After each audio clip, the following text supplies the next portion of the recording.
राजधानी रांची में जीत मंत्रा नाम से इंस्टीट्यूट का उद्घाटन किया गया।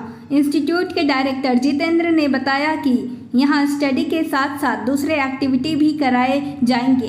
बच्चों को स्मार्ट तरीके से एजुकेशन दिया जाएगा। जीत मंत्रा क्लासेस के नाम से आज ओपनिंग हुई है और मैं आज के समय में ये ज़रूरत है कि बच्चे जो भी क्लासेस छोटे छोटे बच्चे हैं और क्लास 12 तक के बच्चे हैं उनको प्रॉपर ट्यूशन नहीं मिल पाती है, तो प्रॉपर ट्यूशन और उसके साथ ही साथ इन्होंने स्मार्ट क्लासेस का भी अरेंजमेंट किया है, जो बहुत ही आप पीछे देख सकते हैं कि बहुत ही अच्छा इन्होंने सारा सेटअप किया हुआ है। तो सबसे बड़ी बात है कि पहले ज़माने में ब्लैक बोर्ड से और वाइट बोर्ड से पढ़ाई होती थी, लेकिन आज के समय में स्मार्ट क्लासेस की स्टार्ट हो गया है हर जगह। तो इन्होंने भी ये सारा चीज़ स्टार्ट किया है। साथ ही साथ ये आर्टिफिशियल इंटेलिजेंस और आपके एरोबिक क्लासेस या फिर योगा क्लासेस ये सब इस इंस्टीट्यूट में पढ़ाई होगी।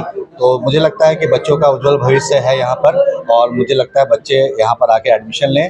और मैं उनके पेरेंट्स से भी ये कहूँगा कि एक बार आके यहाँ पर अपने आप के बच्चों को लेके आएँ, दिखाएं कि किस तरह स्मार्ट क्लासेस से उनकी पढ़ाई अच्छे से बेहतर तरीके से हो सकती है। क्यों ट्यूशन क्लासेस होती है? अगर ट्यूशन क्लासेस इसलिए होती है क्योंकि स्कूलों में पढ़ाई नहीं हो पा रही है।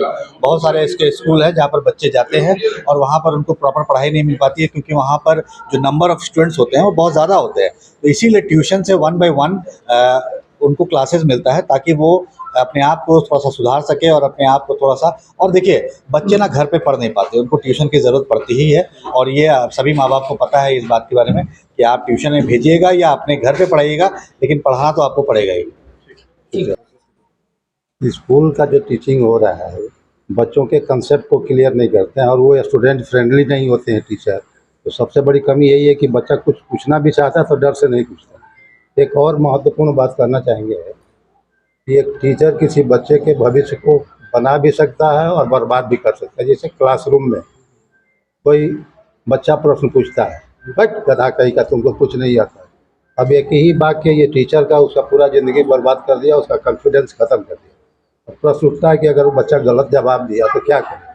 नहीं, उसको भी पीठ होकर शाबाश बेटा तुमने प्रयास अच्छा किया, थोड़ा और प्रयास करोगे और सही आंसर उसको बता दे कि देखो ये सही होगा, लेकिन तुम्हारा प्रयास भी बड़ा सराहनीय है। जब ये बात उसके दिमाग में बैठेगी तो नेक्स्ट टाइम फिर अटेम्प्ट करेगा, अरे हमको तो सर अच्छा कहे, हम अच्छा कर सकते हैं, और वही उसको उठा देगा। अपना परिचय दीजिए सर। मैं doctor Vishambar Mishra, retired principal, जोगदार सत्संग। जीत मंत्रा को अभी के करंट जो यहाँ पे इंस्टीट्यूट चल रहे हैं उससे आप कंपेयर नहीं कर सकते हैं, क्योंकि यहाँ पे हम लोग सिर्फ एक क्लासेस ही नहीं पढ़ा रहे हैं, हम लोग बच्चे को एक टाइम मैनेजमेंट भी सिखा रहे हैं कि बच्चे को सबसे ज़्यादा जिसमें टाइम लगता है उसको हम लोग कैसे कम कर सकते हैं आज की टेक्नोलॉजी को यूज़ करते हुए, जो बहुत ही ईजिली अवेलेबल है, फ्री है, बट बच्चे लोग नहीं जानते हैं।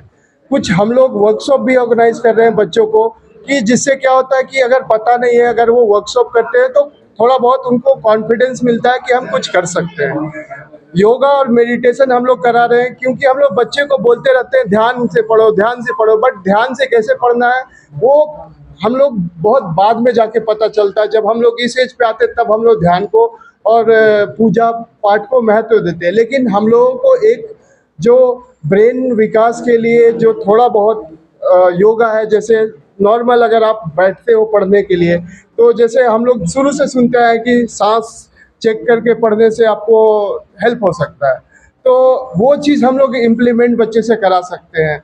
और लैंग्वेज के लिए हम लोग आए हैं कि लैंग्वेज, जैसे यहाँ पे मैं ही पढ़ के गया था तो 2 ही लैंग्वेज जाता था, हिंदी और इंग्लिश भी बहुत ख़राब धीरे धीरे आता था मुझे। बाहर साउथ में या कहीं पे जहाँ पे मैं रहा हूँ वहाँ पे मल्टी लैंग्वेज जानते हैं लोग, कन्नड़ा हो गया, तमिल, तेलुगु, बहुत सारे लैंग्वेज जानते हैं। हमारे यहाँ अगर कोई बिहारी या कोई अपना लोकल लैंग्वेज बोले तो घर वाले ही बोल देते हैं कि गंवार हो तुम। एक लैंग्वेज को बिल्ड करने में कितना साल लगता है और उसको डिस्ट्रॉय करने में कुछ साल ही लगते हैं। तो हमारा फोकस है कि बच्चों का ओवरऑल डेवलपमेंट यहाँ पे क्या होगा और टाइमिंग क्या होगा इसमें हम लोग बच्चों के टाइम के अकॉर्डिंग ही बैचेस शेड्यूल करेंगे। हर बोर्ड के लिए अलग अलग सुविधा रखे हैं। स्पेस हम लोग जगह ज़्यादा रखे हैं ताकि अच्छी फैसिलिटी सस्ते दाम पे सबको प्रोवाइड कर सके और हर किसी को पढ़ा सके।